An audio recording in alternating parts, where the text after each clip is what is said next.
സിനിമകള് കേരള കഫേ എന്ന് പറഞ്ഞ വിപ്ലവ സൃഷ്ടിച്ച സിനിമ, കേരള കഫേ മലയാളത്തിലെ ആദ്യത്തെ സിനിമ, അങ്ങനൊക്കെ പേര് കിട്ടുന്ന സിനിമ. അതിന്റെ പ്രൊഡക്ഷൻ ഏറ്റെടുത്തല്ലോ. അതങ്ങനല്ല, അത് അതിന്റെ ഡയറക്ടർ വന്ന് പറയാണ് 10 സ്റ്റോറി നമ്മൾ ഉണ്ടാക്കിയാൽ ഒരു അത്ഭുതം സൃഷ്ടിക്കാനുള്ള പരിപാടിയാണ്. ഇന്ത്യയിലെ ആദ്യത്തെ സിനിമയാണ് 10 സ്റ്റോറി ഒരു സിനിമ. കേരള കഫേ എന്ന് പേര് കൊടുത്തു. രഞ്ജിത്തായിരുന്നു ഡയറക്ടർ. വന്ന് സംസാരിച്ച് 10 ഡയറക്ടേഴ്സും വന്ന് അവരോടൊക്കെ സംസാരിച്ചു. അത് സ്റ്റോറിയൊക്കെ കേട്ടപ്പോൾ കുഴപ്പമില്ലാന്ന് തോന്നി. ഞാൻ ഓക്കെ എന്ന് പറഞ്ഞു. പക്ഷെ എനിക്ക് സിനിമയായിട്ട് ഒരു ബന്ധമില്ലാത്ത 2 പാർട്ട്നേഴ്സ് ഉണ്ടായിരുന്നു. അവർക്ക് സിനിമയെക്കുറിച്ച് അറിയില്ല, സിനിമയിൽ വരുന്ന എന്തൊക്കെ സംഭവങ്ങളുണ്ടെന്ന് അവർക്ക് അറിയില്ല. അപ്പോൾ അവരെന്തെന്ന് വെച്ചാൽ, ഒരു ദിവസം ഞാൻ ഉണ്ടായില്ലേ, ഞാൻ ദുബായി പോയി കയറി. അപ്പോൾ വരുമ്പോഴേക്കും ഞാനിട്ട ബഡ്ജറ്റിനേക്കാളും 25 ലക്ഷം രൂപ അവർ കൂടുതൽ സംസാരിച്ചു. അപ്പോൾ ഈ എൻ്റെ 2 പാർട്ട്നേഴ്സ് അത് ഓക്കെ ചെയ്തു. എനിക്ക് ആ നഷ്ടം ഉണ്ടായിരുന്നു. പടമൊക്കെ ഓടി, പക്ഷെ ആ നഷ്ടം ഉണ്ടായി. 25 lakhs ലോസ് വന്ന പടമാണ് ആ സിനിമ കേരള കഫേ. അത് ഞാൻ ഉത്രട്ടാദിയുടെ പേരിലല്ല ചെയ്തത്. എൻ്റെ ബാനറിന്റെ പേര് ശ്രീ ഉത്രട്ടാദി ഫിലിംസ് എന്നാണ് ഞാൻ ചെയ്തത്. അത് ബാക്ക് വാട്ടേഴ്സ് മീഡിയ എന്ന് പറഞ്ഞിട്ടുള്ള സിനിമയായിരുന്നു, കമ്പനിയായിരുന്നു. അതിന്റെ മാനേജറായിരുന്നു ഇപ്പൊ എല്ലാവരും അറിയപ്പെടുന്ന വിജയ് ബാബു. ആ സമയത്ത് ഇപ്പൊ സാറിന്റെ ഇപ്പോഴത്തെ പ്രൊഡക്ഷൻ തന്നെ ഉത്രട്ടാദി ഫിലിംസ് തന്നെ എപ്പോഴും ഉള്ളത്?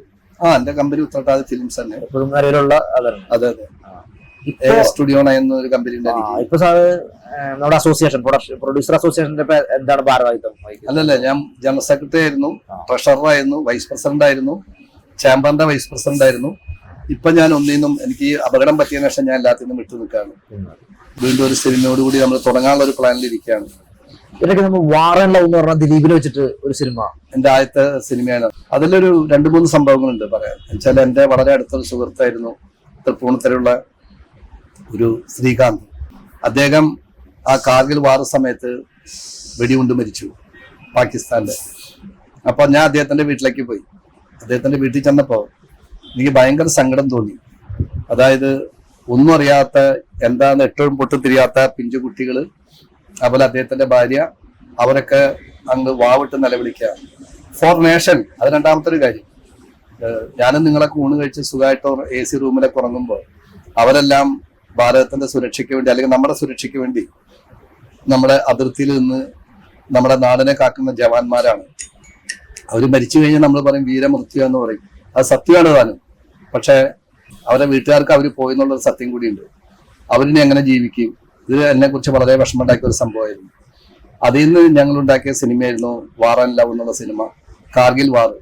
അത് ഞാൻ മലയാളത്തിലും ചെയ്തു, തമിഴിലും ചെയ്തു. തമിഴിൽ കളന്നായിരുന്നു പേര്. തമിഴിൽ വന്നപ്പോൾ പ്രഭു സാറായിരുന്നു അതിലെ ഹീറോ. ഇവിടെ നമ്മൾ ചെയ്യുമ്പോൾ ദിലീപായിരുന്നു അതിന്റെ ഹീറോ. അത് നല്ലൊരു സിനിമയായിരുന്നു. രാഷ്ട്രപതി ഭവന്റെ പരിസരമൊക്കെ ഞങ്ങൾ ഷൂട്ട് ചെയ്ത സ്ഥലങ്ങളായിരുന്നു. ദിലീപിന്റെ പാട്ട് അവിടെ വെച്ച് ഷൂട്ട് ചെയ്തത്. നല്ല ഹിറ്റാവെന്ന് വിചാരിച്ചു. ആദ്യത്തെ ഒരു 10-15 ദിവസം നന്നായിട്ട് ഓടിയ പടം. പിന്നെ പടം പെട്ടെന്ന് ഇരുന്നു.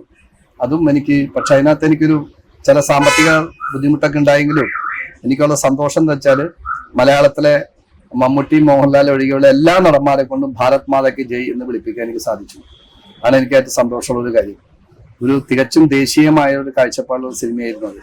ഞാൻ ചെയ്ത എല്ലാ സിനിമകളും നമ്മുടെ ഇന്ത്യ മിത്തായിട്ട് ബന്ധപ്പെട്ടുള്ള സിനിമകൾ മാത്രമേ ഞാൻ ചെയ്തിട്ടുള്ളൂ. അതിലൊന്നായിരുന്നു കാർഗിൽ വാർ. അതിനെ ചൂട് പിടിച്ചിട്ട് അതേപോലെ ആണെങ്കിലും ഒരു ക്ലാസ്സിൽപ്പെട്ട cinema 90 days Mammootty, mission 90 days cinema release ചെയ്ത് കുറെ ദിവസം കഴിഞ്ഞിട്ടാണ് അദ്ദേഹത്തിന് ഞാൻ ആ പൈസ കൊടുത്തത്. അങ്ങനത്തെ ഒരു അനുഭവം എനിക്ക് ഉണ്ടായിട്ടുണ്ട്.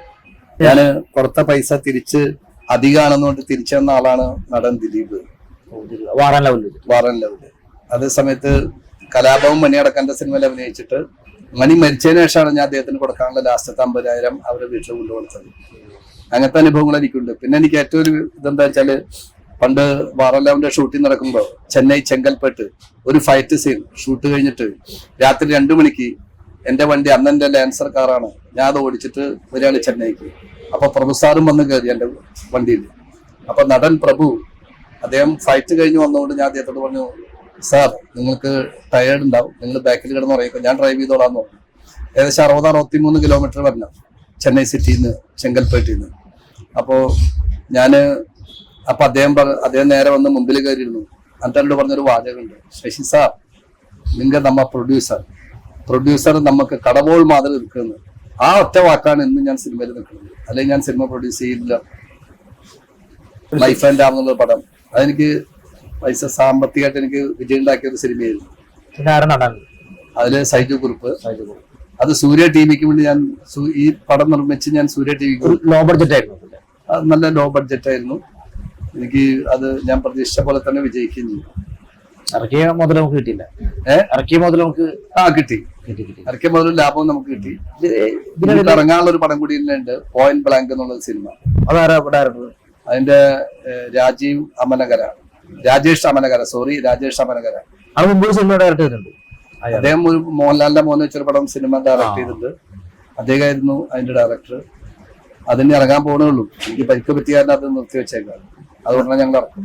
വിതരണം, നിർമ്മാണം, മറ്റു ബിസിനസ്സുകൾ എല്ലാം കൂടാതെ ശശി അയ്യർ എന്ന് പറഞ്ഞ നിർമ്മാതാവിനെ വ്യക്തിക്ക് അഭിനയം ഉണ്ടെന്ന് ഞാൻ മനസ്സിലാക്കുന്നത്. അമ്മ നിലാന്തര സിനിമയിൽ അഭിനയിച്ചു. എനിക്ക് ലാഭം ഉണ്ടാക്കിയ സിനിമ തന്നെയാണ് അത്. ഞാനും മോഹൻലാലും കൂടി സിനിമ പ്ലാൻ ചെയ്തിരുന്നു. M D Rajendran Joshi director, script നമ്മുടെ പാട്ടെഴുത്തുകാർ എം ഡി രാജേന്ദ്രനാണ് ഡയറക്ടർ. അത് ആ പടത്തിന്റെ ഇത് വേറൊരു സിനിമയായിരുന്നു. അപ്പൊ അതിന്റെ പെട്ടെന്ന് ജോഷി, ഞാൻ സെക്രട്ടറി ആയ സമയത്ത് ചില കാര്യങ്ങൾ സ്ട്രിക്റ്റ് ആയിട്ട് പറയേണ്ടി വരും. ചില പ്രൊഡ്യൂസർമാർ പെട്ടുപോകുമ്പോൾ ഡയറക്ടറുടെ അടുത്ത് നമുക്ക് ചില തീരുമാനങ്ങൾ പറയേണ്ടി വരും. അപ്പൊ അതിലൊരു വൈരാഗ്യം കാരണം ജോഷി ആ പടം ചെയ്യില്ല എന്ന് അറിയിച്ചു. അപ്പൊ ഞാൻ പറഞ്ഞു ചെയ്യണ്ടെന്ന് പറഞ്ഞു. പൂജ വരെ നിശ്ചയിച്ച സിനിമയായിരുന്നു മോഹൻലാലിന്റെ സിനിമ.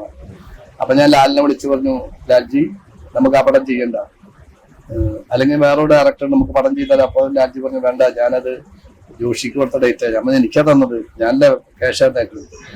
അതുകൊണ്ട് ആ ക്യാഷ് തിരിച്ചെന്നൊക്കെ ഞാൻ പറഞ്ഞതിന്റെ പിറ്റേന്ന് ലാൽ എനിക്ക് ആ കാശ് തിരിച്ചു തന്നു.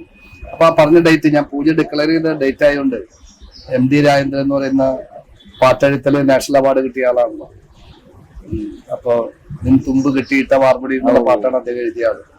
അപ്പൊ അദ്ദേഹം ഇവിടെ വീട്ടിൽ വന്ന് സംസാരിച്ചു, ശശിജി നമുക്ക് അന്ന് തന്നെ ഒരു പടം തുടങ്ങാന്ന് പറഞ്ഞു. അപ്പൊ ഞാൻ ചോദിച്ചു, അപ്പൊ നല്ലൊരു ഹീറോനെ കിട്ടുക, വേണ്ട നിങ്ങൾ തന്നെ മതി എന്ന് പറഞ്ഞു. ഞാൻ ഓക്കെ എന്ന് പറഞ്ഞു. ആ പറഞ്ഞ സമയത്ത് ഞങ്ങൾ തുടങ്ങി. അത് അമൃത ചാനലിന് കൊടുക്കുകയും ചെയ്തു. ഞാൻ ഉദ്ദേശിച്ച പോലെ എനിക്ക് ഞാൻ ഇറക്കിയതിനേക്കാൾ കൂടുതൽ പൈസ കിട്ടിയ ഒരു സിനിമയായിരുന്നു, ലാഭം കിട്ടിയ സിനിമയായിരുന്നു. ഡയറക്ഷൻ അദ്ദേഹം കുറച്ചും കൂടി പ്രാക്ടീസ് ചെയ്യണമായിരുന്ന ഒരു അഭിപ്രായം എനിക്കതിലുണ്ട്. ഇപ്പൊ പുതിയത് ഇറങ്ങാൻ പോകുന്ന സിനിമയാണ് ഇപ്പൊ ഷാജി കൈലാസിനെ വെച്ച് ചെയ്യാൻ പോകുന്ന സിനിമ. അതെ, അത് ഈ വർഷം തന്നെ ഉണ്ടാവോ? ഞങ്ങളുടെ പ്ലാൻ അനുസരിച്ച് മാർച്ചിൽ ചെയ്യാനാണ്. ഉണ്ണി തിരിച്ചെത്തി സ്റ്റോറി കേൾക്കണം. ഉണ്ണി ഞാൻ വിളിച്ച് പറഞ്ഞു ഇങ്ങനെയൊക്കെയാണ് AK സാറിന്റെ സ്ക്രിപ്റ്റാന്ന് പറഞ്ഞു. അടുത്ത മാസം ഞങ്ങൾ അതിന് തീരുമാനമാക്കും. ഡേറ്റ് അടക്കം തീരുമാനിക്കും. ആണ് പ്ലാൻ. 15ഓളം സിനിമകൾ വിതരണം ചെയ്തും നിർമ്മിച്ചും അഭിനയിച്ചും ഒക്കെ ഉള്ള ഒരു സിനിമാ ലോകത്ത് സിനിമ തരുന്നൊരു അനുഭവം സന്തോഷമാണോ അല്ലെങ്കിൽ അതെന്താ? അതെനിക്ക് 100% സന്തോഷം തന്നെയുള്ളൂ. ഞാൻ നേരത്തെ നിങ്ങളോട് പറഞ്ഞു, നമ്മളോട് പ്രഭു സാറ് പറഞ്ഞ കാര്യം, കടവോൾ മാതിരി എന്ന് പറഞ്ഞൊരു സംഭവം ഞാൻ പറഞ്ഞു. അതെനിക്ക് ഭയങ്കരമായിട്ട് ഒരു ഉണർവുണ്ടാക്കിയ സംഭവമാണ്. അതേ സമയത്ത് വളരെ മോശമായ അനുഭവം എനിക്ക് സിനിമയിൽ നിന്നുണ്ടായിട്ടുണ്ട്. കാശിന്റെ പേരിൽ തർക്കിച്ച, മുഴുവൻ കാശ് കൊടുത്തതിന് ശേഷം പോലും കാശ് കിട്ടിയില്ല എന്ന് പറഞ്ഞ ഒരു ആർട്ടിസ്റ്റ് ഉണ്ടായിട്ടുണ്ട്. അവസാനം ആ ആർട്ടിസ്റ്റിനോട് വളരെ മോശമായി സംസാരിച്ചപ്പോൾ എന്റെ സ്വഭാവത്തിൽ ഞാൻ അതിന്റെ 4 ഇരട്ടി ഞാൻ അങ്ങോട്ട് സംസാരിച്ചു. അങ്ങനെയുള്ള സംഭവങ്ങളുണ്ട്. ചില ഡയറക്ടേഴ്സിനോട് വളരെ മോശമായിട്ട് ബിഹേവ് ചെയ്യേണ്ടി വന്നിട്ടുണ്ട്. മോശമായിട്ട് എന്ന് പറഞ്ഞാൽ ഈ പറഞ്ഞ ഒരു 10 ദിവസം ഷൂട്ട് എന്ന് പറഞ്ഞാൽ അത് 15 ആവരുത്. 6 മണിക്ക് ഷൂട്ടിംഗ് തുടങ്ങാന്ന് പറഞ്ഞാൽ അത് 6:01 ആവരുത്. അങ്ങനെയുള്ള നിർബന്ധം എനിക്കുണ്ട്. ഞാൻ ചെയ്യുന്ന പടം 1 മിനിറ്റ് വൈകിയാൽ അതിന്റെ നഷ്ടം കോടാനുകോടിയിലേക്ക് മാറുമെന്ന് എനിക്കറിയാം. നഷ്ടം വന്ന പ്രൊഡ്യൂസർ തന്നെ വേണം സഹിക്കാൻ. നമ്മൾ ഒരു സിനിമയ്ക്ക് ഇറങ്ങുമ്പോൾ നമ്മൾ എല്ലാവരും ആദരിക്കുകയൊക്കെ ചെയ്യും. പക്ഷെ ഷൂട്ടിംഗ് കഴിഞ്ഞ് നമ്മുടെ കയ്യിൽ പൈസയുടെ കുറവ് വന്നു കഴിഞ്ഞാൽ എല്ലാവരും നമ്മളെ കുറിച്ച് മോശമായിട്ട് പറയും. ഇയാൾക്ക് എന്തിന്റെ അസുഖമാണെന്ന് വരെ ചോദിക്കും സിനിമ നിർമ്മിക്കുന്നത്. ആ സമയത്ത് ഒരുപാട് അഭിനന്ദനങ്ങൾ ഉണ്ടാവും. പടം ഹിറ്റാകുമ്പോൾ ഒരുപാട് അഭിനന്ദനം ഉണ്ടാവും. എന്തായാലും ഞാൻ ഒരു അനുഭവം കൂടി പറയാം. ഞങ്ങൾ ഷേണായിസിലായിരുന്നു എൻ്റെ കൃത്യം പടം റിലീസ് ചെയ്തത്. അപ്പോൾ ഫസ്റ്റ് ഷോ കാണാൻ ഞാൻ, പൃഥ്വിരാജ്, ഞങ്ങളെല്ലാവരും ഉണ്ട്. ഞങ്ങൾ മുകളിലായിരുന്നു. പടം പകുതിയായി ഇപ്പോൾ ആളുകളുടെ പ്രതികരണം നമുക്ക് മനസ്സിലാവില്ല. ആളുകൾ മുകളിലേക്ക് നോക്കുന്നുണ്ട്, രാജുവിനെ കണ്ടിട്ട്, എന്നിട്ട് കൂന്നൊക്കെ ഉണ്ട്. അത് കഴിഞ്ഞ് ഞാൻ പടം ഒരു ഷോ കഴിഞ്ഞിട്ട് താഴെ ഇരുന്നപ്പോൾ കുറച്ചുപേര് കാത്തു നിൽക്കുക. അപ്പൊ അവരെന്നെ കണ്ടപ്പോൾ പറഞ്ഞ്, ശശി അയ്യരെ കാശ് പോയില്ലേ എന്ന് വെച്ചു. അങ്ങനെയുള്ള സംഭവം വരെ എനിക്ക് ഉണ്ടായിട്ടുണ്ട്. പക്ഷെ അതിന് മുമ്പിലൊന്നും നമ്മൾ തളർന്നു നിൽക്കുകയോ ഒന്നും ചെയ്തിട്ടില്ല. എന്തായാലും ഇനിയും സിനിമ ചെയ്യും. നമ്മൾ നല്ലൊരു സ്നേഹത്തിന്റെ കൂട്ടായ്മ സിനിമയിലുണ്ടെന്ന് എനിക്ക് നന്നായിട്ട് അറിയാം. ആ കൂട്ടായ്മയിലൂടെ നമ്മൾ മുമ്പോട്ട് പോകും, ഒരു സംശയമില്ല. ഓക്കെ, ശക്തമായി സിനിമയിൽ നിലനിൽക്കാൻ തന്നെയാണ് വീണ്ടും 100% ശക്തമായി തന്നെ നിൽക്കും. ഞാൻ ഇതുവരെ നിന്നതും അങ്ങനെ തന്നെയാണ്. പിന്നെ പ്രൊഡ്യൂസർക്ക് 100% വിലയുണ്ട് എന്ന് വിശ്വസിക്കുന്ന ഒരു പ്രൊഡ്യൂസറാണ് ഞാൻ. ചില ആൾ പറഞ്ഞ് കേട്ടിട്ടുണ്ട്, ഞാൻ പ്രൊഡ്യൂസർക്ക് ഒരു വിലയില്ലാന്ന് മലയാള സിനിമയിൽ. അങ്ങനെയല്ല, പ്രൊഡ്യൂസർക്ക് 100% വിലയുണ്ട്. പ്രൊഡ്യൂസർ നിൽക്കേണ്ട പോലെ നിന്നാൽ മാത്രം. അതും കൂടി എന്റെ അടിവരയിട്ട് ഞാൻ പറയാണ്. ഓക്കെ, ശരി.